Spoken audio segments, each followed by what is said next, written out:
Today, I'm going to explain a horror movie called Outside.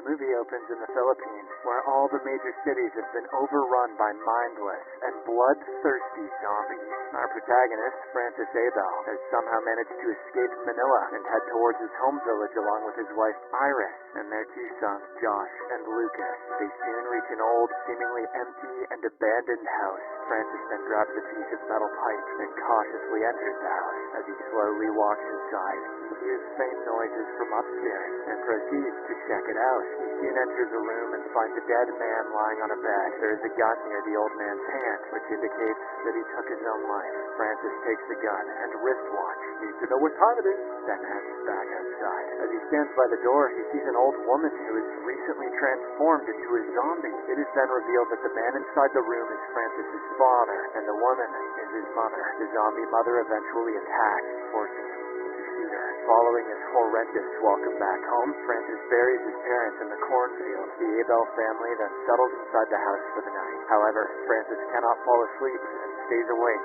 keeping guard the entire time. In the morning, he checks the water supply and, after confirming it is clean, allows his sons to use it. But Iris doesn't seem happy that they are now stuck in this house. Sometime later, Francis takes his eldest son Josh with him to check another nearby house. There, they find a radio, a flashlight, and some chicken in a cage. They also find the owner's dead body still hanging by the roof.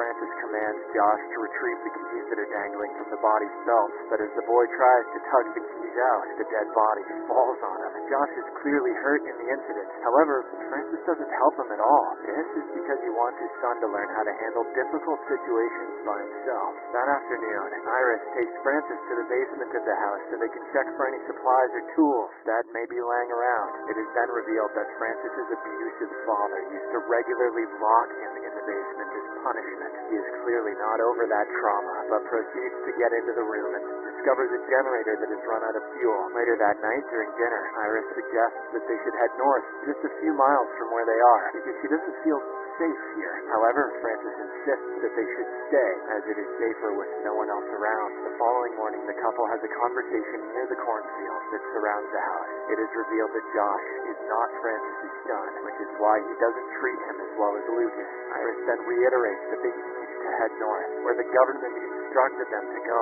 Francis doesn't seem all too happy with that idea, but eventually agrees for the sake of his family's safety. Soon afterwards, they leave in their van, with Francis driving while Iris plans their route ahead. Everything seems to be going normally, until Josh opens his mouth. He accidentally lets it slip that Iris had recently got a call from Francis's estranged brother, Diego. This news angers Francis so much that he loses focus and nearly crashes into a blockage on a bridge. The family then realizes that it's impossible for the van to drive forward, so Francis suggests going back to the house. However, Iris gets out of the van armed with a blade and tries to cut through the barricade. He makes too much noise, and soon, a soldier who had recently turned into a zombie appears from behind. Francis rushes to her aid and shoots the zombie with his gun, but while helping her up, more zombies appear behind their van, and their sons trapped inside. It appears that the kids are about to meet their doom, but the parents rise to the occasion. Francis bravely shoots at the zombies and lures them away from the van. Iris then manages to rescue their sons, while her husband picks up a grenade from the dead soldier and tries to outrun the zombies. He lunges across the tops of cars and quickly makes some distance from the pursuing zombies. After making it safely behind the car, he throws the grenade,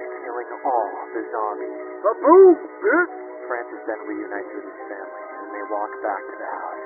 2 weeks later, Francis sneaks back to the bridge to fetch the van and realizes that it is in working condition. He's about to drive it to the house when he suddenly changes his mind. For some reason, he doesn't want his family to leave his ancestral house. Later, he arrives with fuel and lies to Iris that the van is broken down. He then puts the fuel in the generator and surprises his family with lights, air conditioning, and some music. The next morning, Francis goes to their chicken cage to get some eggs for breakfast, but he discovers a dog inside that has not only killed their chicken, but also bites him on the hand. Iris later treats his wounds, but suggests finding a hospital, as they don't have any medication for rabies. But once again, Francis declines to leave the safety of this house. Meanwhile, Meanwhile, Josh hears something on the radio about a nearby camp, but he is unable to decipher the entire message. The kid then relays this information to his parents that night at dinner, and a heated discussion breaks out. Iris suggests they should leave to find the camp. However, Francis insists on staying at the house, reminding her what they have encountered outside numerous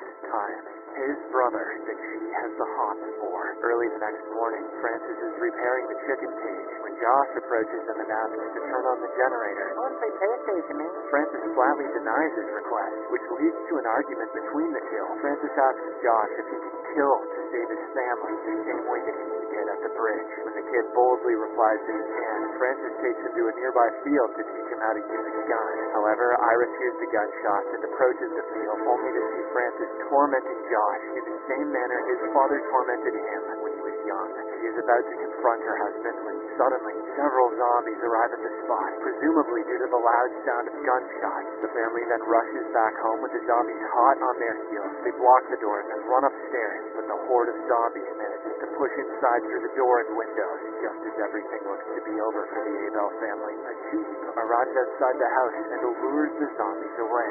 In the morning, Francis heads to a nearby river and discovers that the man who saved them is his brother Diego. From their conversation, it is heavily implied that Josh is actually Diego's son. The two brothers discuss their past, during which Diego apologizes for everything and reveals that he came to help them. However, Francis is full of ego and declines all the help. He even pulls out his gun and points it at Diego. The latter wants no further confrontation with his brother and prepares to leave, but before he drives away, he leaves Francis the map to the northern camp. After Diego leaves, Francis takes the map and prepares to burn it, but changes his mind at the last second. He soon returns home and lies that Diego was already dead by the time he got there. Francis then begins repairing the house and boarding up its windows. Later, while Lucas is playing, he chases a fly that eventually leads him to the basement. He then spots a zombie hiding behind a window outside the house. Iris also arrives there and notices that the zombies are getting weaker as the days pass. She realizes that these creatures will soon die out due to a lack of food and promises Lucas that everything will go back to normal. But, unbeknownst to them, Francis is listening from behind the basement door. Like many angry introverts during COVID, Francis doesn't want this to end. That afternoon, while roaming around the farm, Francis finds a zombie in a similarly weakened state and kills it instantly. He then begins to fabricate a story, telling his family that there are several zombies still roaming the farm. It is obvious that he wants to prevent his family from going outside. Later that night, while they are eating, Josh reveals that he saw a map in Francis's possession. It has directions to a camp towards the north where they can all be safe. Upon hearing this, Francis starts behaving extremely possessively and tries to convince Iris that they should grow their family on the farm, like little potatoes. He even suggests that they should plan for another child. However, she refutes his point, pointing out that their life is no longer normal like it was before. Iris reminds him that he should focus on how they'll survive as their food reserves are dwindling day by day. She suggests that they should venture out and gather food from the surrounding area. This suggestion is enough to ignite Francis's rage, and he begins spewing the marital problems that he and Iris have been having. He reveals to their sons that Iris was planning to leave them just before the zombie outbreak began. Iris admits this, stating that she is no longer happy with her life. She then asks him to hand over the map for the sake of their sons, but in response, Francis takes out the map and burns it immediately. Early the next morning, Francis goes to the farm to search for food, but finds only sugar cane. He grabs some of it when suddenly he hears gunshots in the distance. It could only mean one thing. There are people nearby, and they are fighting the zombies. That night, he brings a large piece of wood from the basement, which he uses to block the door, and then locks it with a chain. Iris and Josh are getting restless due to this increasingly controlling behavior. Josh then touches a sore nerve when he states that Francis is just doing the same thing his own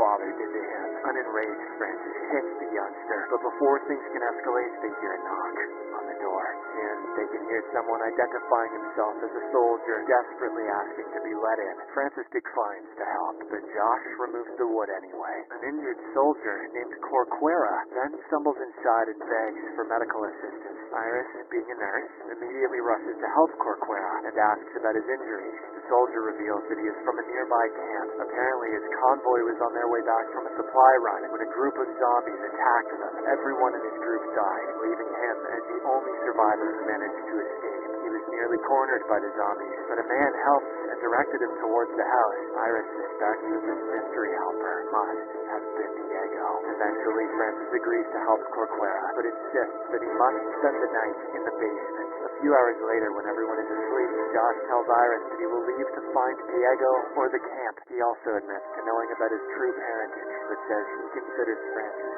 as his true father. The next morning, Francis finds Corcuera having breakfast with Lucas, but notices that his elder son is not with them. He asks Iris about it, but she does not respond. An enraged Francis then rushes to look for Josh, but finds his bedroom door unlocked. Realizing that the kid has slipped out of his grasp, Francis flies into a blind rage. Someone knocked this asshole out already. He picks up his hammer, heads back to the kitchen, and smacks Corcuera in the head. The others watch in horror as the soldier's brain is splattered all over the dining table. Francis then approaches Iris and knocks her unconscious with a vicious punch. When she wakes up, she quickly finds out that Francis has imprisoned her, as well as Lucas, in the basement. Meanwhile, Francis is slowly beginning to lose his sanity and starts devising sinister plans. He kills the dog that ate his chicken, cooks its meat, then heads to the basement, dressed in Corcuera's military uniform. When his family refuses to eat the meat, Francis angrily smashes the plate on the floor. He then reveals that when he was young, his father would punish him if he didn't finish his food.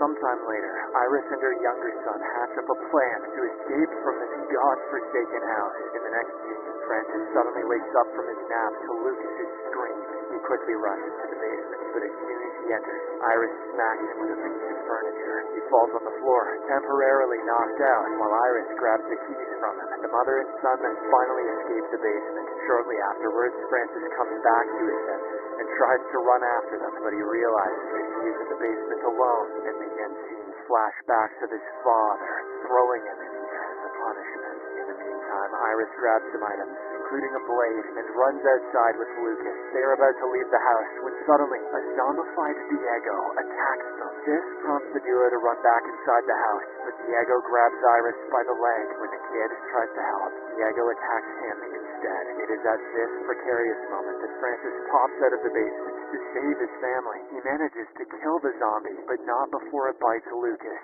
on the hand. Now, they only have two options. Either amputate the boy's arm or watch him transform into a zombie. An emotional Iris chooses the first option and starts preparing for the gut-wrenching process. Thankfully, Francis shakes some sense back into her and says they have to find another way. He tells her that they have to take the kid to the nearest medical center. For this, Francis rushes to the bridge where he had left their van a few days ago. Unfortunately, things come to a horrendous end at the bridge. Josh is strolling there with a gun that he picked from one of the soldier zombies' corpses. Francis also soon arrives there and immediately locates his van. However, since he's wearing a military uniform that is covered with blood, he appears to be a zombie. Just as Francis approaches, Josh accidentally pulls the trigger out of fear and hits his father. When he finally realizes what he has done, he rushes to ask for forgiveness. Josh confesses that he has always seen Francis as his true father. The latter responds by extending his arm and saying that he has always regarded Josh as his own son. Before Francis succumbs to his injuries, he is able to instruct Josh to take the van and rescue the others. The film comes to an end as Iris notices young Josh arriving at the house with the van. But let's be real, Lucas is screwed.